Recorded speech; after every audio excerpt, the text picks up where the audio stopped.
চারটি গুণ কারো মাঝে পেলে বুঝবেন সে হচ্ছে ভালো মানুষ। আপনি যদি কখনো মানুষ চিনতে চান তাহলে খেয়াল করবেন যে এই চারটা গুণ তার মধ্যে আছে কিনা। আপনি কাউকে আপনার জীবন সঙ্গী করবেন, আপনি কাউকে আপনার বন্ধু বানাবেন, আপনি কারোর সাথে ব্যবসা করবেন, প্রত্যেকটা ক্ষেত্রে এই চারটি গুণ যদি কারো মাঝে থাকে আপনি বুঝবেন যে মানুষটা একটা ভালো মানুষ। তাকে বিশ্বাস করা যায়, তার সাথে সম্পর্ক করা যায়, তাকে বিশ্বাস করে তার উপরে নির্ভর করা যায়। এর মধ্যে এক নম্বর হচ্ছে ভালো মানুষের একটা গুণ হলো সে যদি কখনো কোনো কারণে প্রচণ্ডভাবে রেগেও যায়, খুব দ্রুত তার রাগটা শেষ হয়ে যায় এবং সে ওই রাগের মুহূর্তে কোনো ভুল করলে সরি বলতেও সে খুব একটা দেরি করে না। রাগটা মানুষের লাইফে আসবে, এটা আপনার কন্ট্রোলে থাকবে না। বিভিন্ন কারণে রাগ চলে আসবে, কিন্তু রাগটাকে কন্ট্রোল করে সাথে সাথে ওই রাগ থেকে ফিরে আসা, এটাই হচ্ছে সুন্নাহ। নবী সাল্লাল্লাহু আলাইহি ওয়াসাল্লাম হাদিসের মধ্যে বলেছেন, যখন প্রচণ্ড রাগ কারো আসে সে যদি দাঁড়িয়ে থাকে সে যেন বসে যায়, এরপরও যদি রাগ না যায় সে যেন শুয়ে পড়ে। তো রাগ যদি কেউ কন্ট্রোল করতে পারে আপনি বুঝবেন যে এই লোকটা একটা ভালো মানুষ, এই একটা অত্যন্ত ভালো একটা গুণ।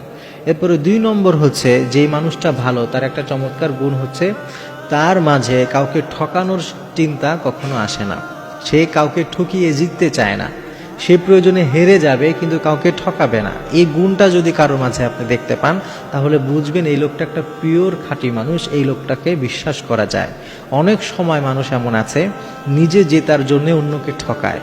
যারা অন্যকে ঠকিয়ে জিততে চায়, সাময়িকভাবে আপনার মনে হতে পারে যে আপনি জিতে গিয়েছেন, আসলে আপনি জিতেননি। কাউকে ঠকিয়ে কখনো জেতা যায় না, কোনো না কোনো এক সময় আপনাকে ঠিকই ওই যে মানুষকে ঠকালেন তার শাস্তি আপনাকে পেতে হবে।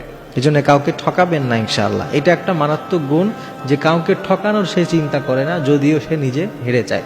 এরপরে 3 নম্বর আর একটা গুণ হচ্ছে সে সবসময় এই চেষ্টা থাকে, তার মাঝে এই চেষ্টাটা থাকে যে আমার কারণে যেন অন্য কেউ কষ্ট না পায়।